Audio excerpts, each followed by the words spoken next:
Okay, thank you very much for inviting me here today and be part of this incredible course and institution. Um, we'll go over alignment. Now, we've been through a lot of alignment things on other lectures, so I'm not going to go too long. But we'll take you through this 72-year-old. He's got stenosis, he's got deformity, he's got back pain, he's got multiple previous fusions, anterior and posterior. And we really have to figure out what's the best way. Can we get him straight? And what do we have to do to get him straight? And when you go back and say what to do for this guy, the first thing you have to really understand is what actually is normal. And we've gone through coronal, and we know the coronal should be straight, and the sagittal has some cervical lordosis, some thoracic kyphosis, and lumbar lordosis. And really, at the end of the day, how much of each is really what we have to discuss and how. And there's lots of parameters we've studied.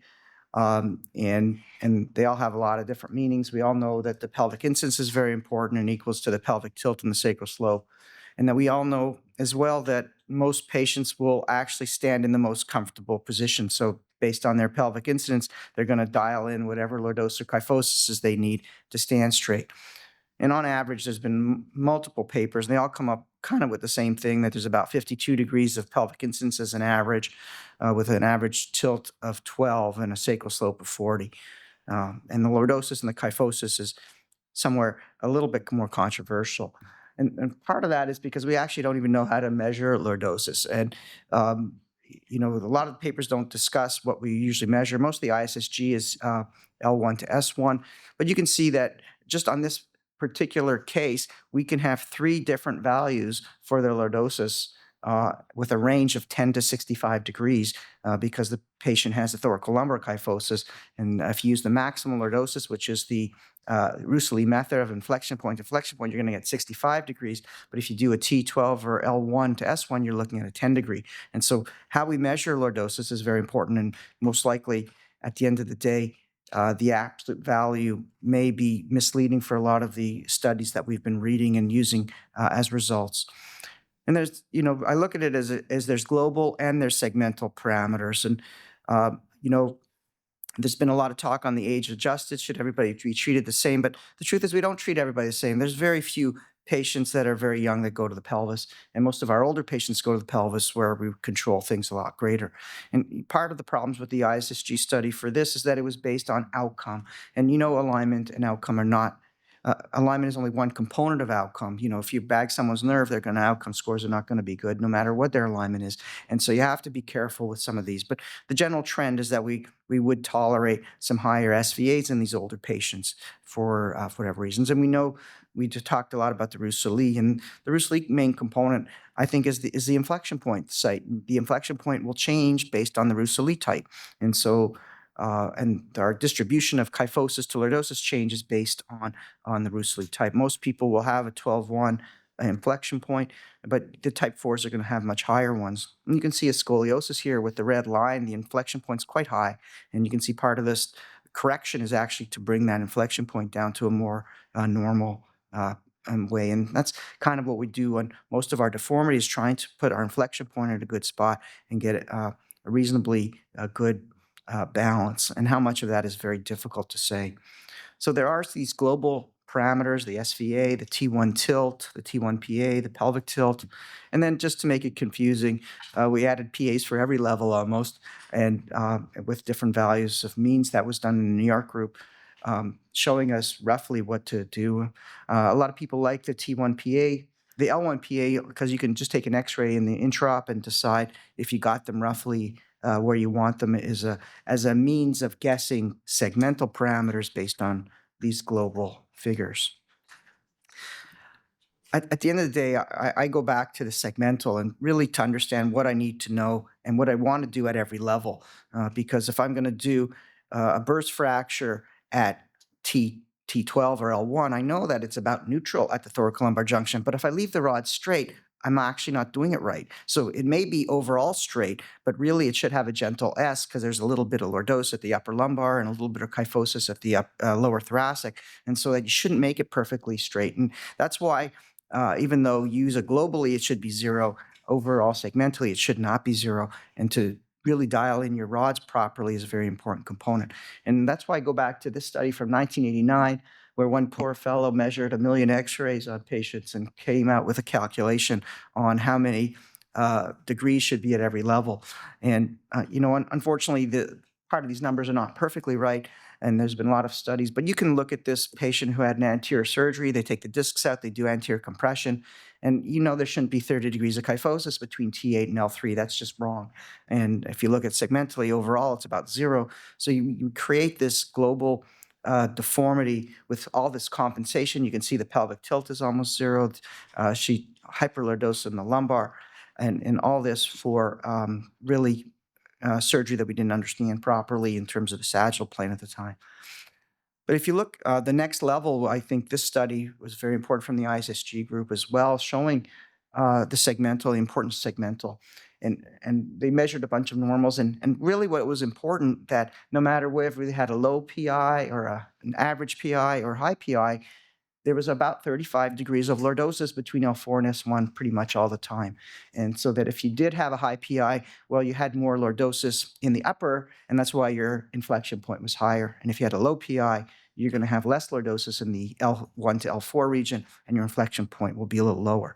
And so kind of if you put them all together, I like to use, I think for the Bridwell paper, they used very high values with, probably around 70 degrees of lordosis overall. But if you look at the new paper, and if you look at just a simple number like 1, 5, 10, 15, 20, that'll get you pretty much where you need to be for most of your studies. And it's important also for degenerative work. So one of my colleague, Marcel Dvorak, says you're either fixing deformity or making it. And it's very true. So here's a L5S1 fusion. You can see it's fused with pretty much almost no lordosis from 5 to 1. And it didn't take long. You can see the hyperextension at 4-5. And so 4-5 eventually broke down, and it was fused also in no lordosis. And then you can see that broke down with the hyperlordosis. So really being able to achieve adequate lordosis at the distal levels is important for degenerative surgery as well. And we looked at our results from our group, Ron Prasad and myself. We looked at our fellows measured all our x-rays for us, and we had a much higher revision rate on our degenerative. So these are 1 or 2 level fusions, especially for higher adjacent segment failure rate revisions if they had inadequate lordosis from 4 to 1, especially in our low PI patients. So this recently got published for over 400 cases. So it works for those degenerative as well. But when you look at deformity and alignment, we have to look at 3 things. We have to look at those that are compensated and those are not compensated. So you can see here's a gentleman with ankylosing spondylitis, and he's unable to compensate. There's just nothing left for him to compensate with. Then you have some lady here. She's able to partially compensate. Her SVA is in a reasonable spot, but she's not normal too. And there's a younger patient who has a big kyphosis, but he's perfectly has a normal SVA, and that's because he's able to compensate better than the other ones. But it doesn't mean he doesn't have a deformity. And that's why the SVA on itself is not a very accurate measure of whether someone's actually crooked. And when I had to do this case, they said, well, if you're going to do him, you're going to fix him, he's going to suntan the rest of his life because you're going to extend him so back. But the truth of the matter, you can look at his pelvic tilt is almost 0, and he owes 30 degrees to his pelvis. And so once you fix that pelvic tilt, you fix his correction, you can see, if anything, his SVA went up and his pelvic tilt went down, as you can see by the slope of his pants. So it's very important to realize that where you're compensating from and whether you're going to do your correction if you're going to be able to achieve what you need to do. So basically, these are our main alignment guides. There's global guides and there's segmental guides. At the end of the day, the ones that I believe in the most are the segmental ones, and I try really hard to recreate the sufficient lordosis at each of the levels. And then usually by doing that, everything falls into place for most of the deformities. So just a simple reminder, it'd be 1, 5, 10, 15, 20 is numbers you can all remember, and it gets you pretty much close. If you have a very high PI, you may have to add an extra 10 degrees in there somewhere and bring the inflection point 1 level higher. But as a thing, try to get your distal lordosis at 35, and then just gradually increasing till you pick your inflection point. And I think the Bridwell one is quite accurate for the thoracic, looking at 3 to 5 degrees per level in each of the thoracic levels. So how do you correct these stiff curves? Well, I like to look at it and say, where is it actually deformed? And then once you know where it's deformed, you can address it with how you're going to do it. So you look at this patient, he's very crooked, but at the end of the day, if you look at his thoracic's not too bad. His thoracolumbar is kyphotic, and he doesn't have enough lumbar lordosis. So addressing him with a upper lumbar and an L4 PSO was enough to get him perfectly aligned. So you can see that just addressing it in the location of the deformity, recognizing what normal is, you can recognize where you have to address your deformity corrections. And generally, we look at the different osteotomy types and releases that we do, and I'm just going to go over them briefly. Most of you guys know most of these. So basically, if it's flexible, you don't have to do much. If it's moderate, maybe some anterior release, some traction, some work through the disc. And otherwise, if you have fixed deformities, you're really going to have to do more work with some more bony work. And we look at kyphosis, for example. Well, there's three things you can do. You make the front longer, you can make the back shorter, or you can do both. And which you choose is really up to you and how you address it.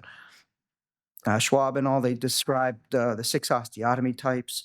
And if you look at it, they divided it into posterior column, which was 1 and 2. But these will only work if you have a mobile anterior column. So if your disc is fused, you're not going to get much out of it. The 3 and 4 are going to be your partial body, your PSOs, and I think these are ideal for fixed sagittal plane deformities. And the VCRs, I really look for fixed multiplanars or deformities with significant bone loss. So just to show with a Smith-Peterson, a Ponte, a PCO, a Schwab 2, all names what I think are the same. You can use it for kyphosis. So here's a Sherman's kyphosis. We do multiple type 2 osteotomies. I like this central rod to squeeze it together. It protects your screws, controls the correction. So we put the central rod on, put some hooks above and below, and then gently sequentially squeeze it from top and bottom until you get the correction you want. Then lay down your rods. I usually take out the central rod and then put the bone graft in. So it's just a simple way for kyphosis correction. And you can see you can do the same thing for scoliosis with a lordotic spine. So you do the same releases, you bend your rod into kyphosis, the same sort of release that you're doing on the patient, but now you're using your rod to create kyphosis on a lordotic situation. So it's the same release, but you're using it for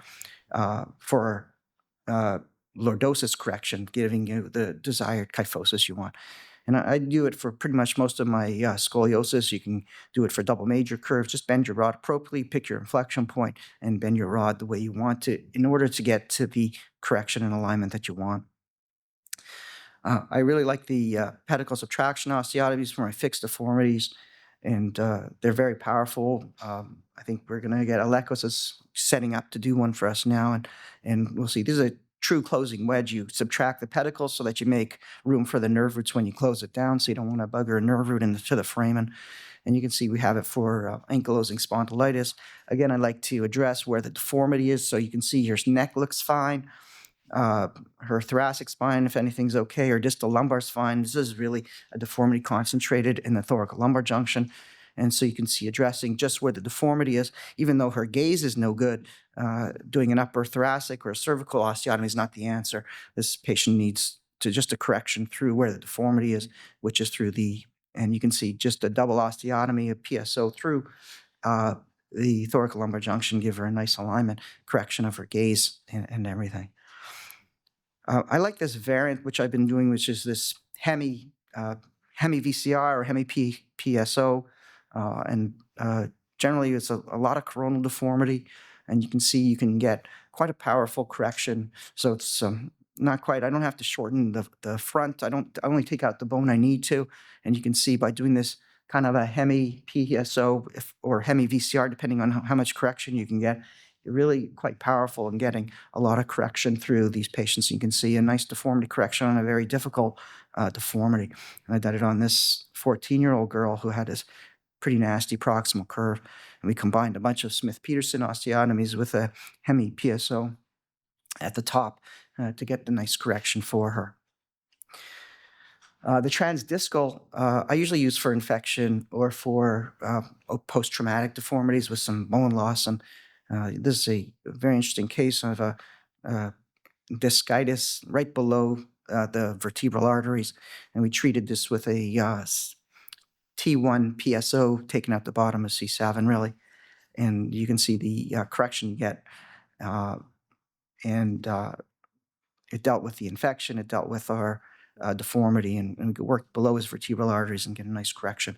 I don't like to do high thoracic or low cervical osteotomies, but unfortunately, with the infection, kind of drove us to that and really negated a very long correction and cage through the front.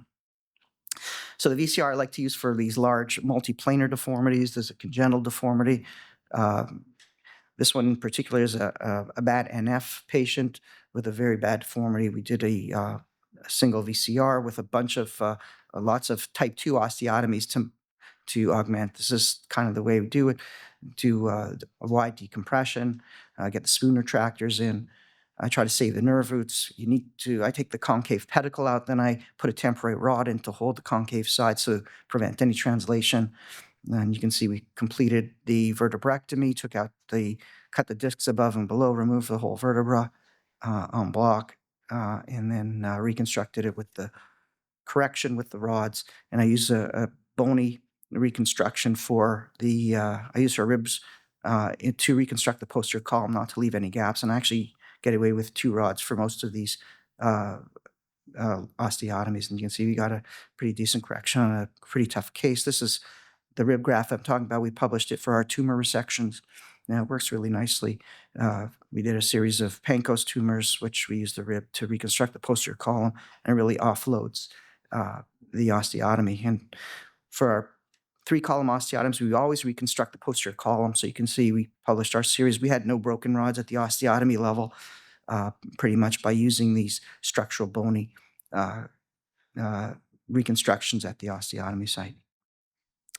And as you can see, very powerful osteotomy in order for these severe deformities, but I try not to use it for more regular, because I think the type 2 osteotomy is very effective in getting us what we need. And then the type 6 for multiple levels for these congenitals, similar case, we took out 11 and 12 for this, and combined with some Smith-Peterson osteotomies, we're able to get a really nice correction on his deformity, getting him well aligned and corrected using the bone we resected to reconstruct the anterior column. And then just another type 6 for a bone loss. So you can see a old TB spine with significant kyphosis, and did a combined a VCR for this, lengthening the front with a cage, shortening the back, and getting a pretty decent correction for a very complex problem. So I'm just going to finish quickly just to show some cases I did in the last week or so. 44-year-old with very fixed deformity. She had some autofusions, very small pedicles, a little challenging. You can see she had some autofusions through her thoracic and lumbar spines, just to make it a little more difficult. So again, we look at the deformity, and you can see on the sagittal plane, we really have to address this thoracolumbar junction. And for the scoliosis, we're looking at fixing the lumbar and thoracic curve, so we just have to get releases. I felt we could do enough with I wasn't sure whether I'd need to do either hemi or multiple Smith-Petersons. And so I look at all the imaging, and we plan. So on the sagittal, I need to correct her TL kyphosis, and I need to get some of the lordosis out of her thoracic spine. On the coronal side, I need to do the 2 scolies. And some of the considerations, I have very small pedicles. I got fused posterior columns and an autofused L1-2 disc. So we combined a intradiscal osteotomy at L1-2 with multiple Smith-Peterson osteotomies, and we ended up stopping at L5 on a 44-year-old, getting a pretty decent overall alignment correction for her. And then the first case that I showed you presented like this. You can see his deformity, pretty difficult. So he has a autofusion he's fused through the front and the back. If you look at his deformity, he's got a fixed coronal deformity. So we have a upper lumbar kyphosis. You can see he's quite lordotic in his thoracic spine. And he's got a coronal lumbar scoli, which is difficult to do. And we got a fused anterior and posterior columns, good L4-5 lordosis, and a pseudoarthrosis at 5-1 to address at the same time.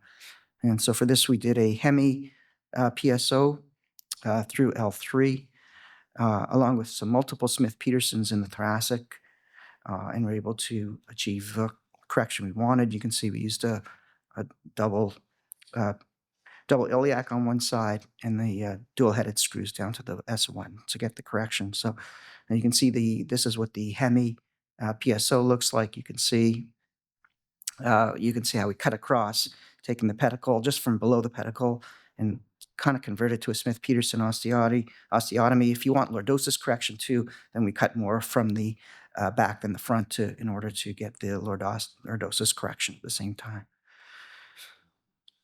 So I guess these are our key segmental alignment goals. In fact, this is the one slide I use. This is how I bend my rod to accommodate the deformity. And I think segmental alignment, if you just do the segmental, everything else will fall into place. So understand the concepts of the alignment and the normal compensatory mechanism is really key for you to know what, so you don't overcorrect. And I think if you use the safest osteotomy or at least to get your goals is what I would recommend. So thanks.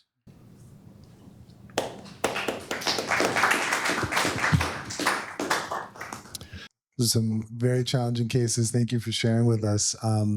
You talked about the kind of vertebral body osteotomies.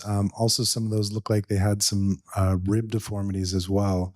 How do you, especially some of those upper thoracic, kind of very focal kyphoses, how do you address the ribs? Are those challenging to get the correction? Do you need to do extra work through there as well? Yeah, so as part of my thoracic osteotomies, I always take out about 6 centimeters of rib on either side to get around. And some of them, you're right, on the concave side, you have to take out 2 or 3 in order to get just around the vertebra. So it is definitely part of the group. But I don't do vertebroplasty. I mean, costo. Yeah, I do as an approach, but I don't do the rib resections as a part of the correction maneuver. I mean, I was taught with those briefly, but I think I try to correct everything through the spine. I think some of the pediatric kids will have abnormal rib cages, especially these young congenitals. And I think even after correcting the spine, you don't see a nice rib correction and chest wall correction as well on those patients if they do have. But I think it's a different challenge. I had one case, the girl was so upset that we ended up doing.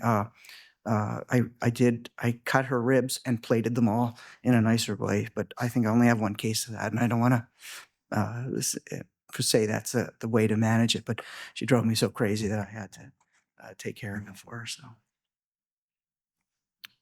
Great. Okay, All right. Well, thank you so much. Yeah. Is Alekos ready for us?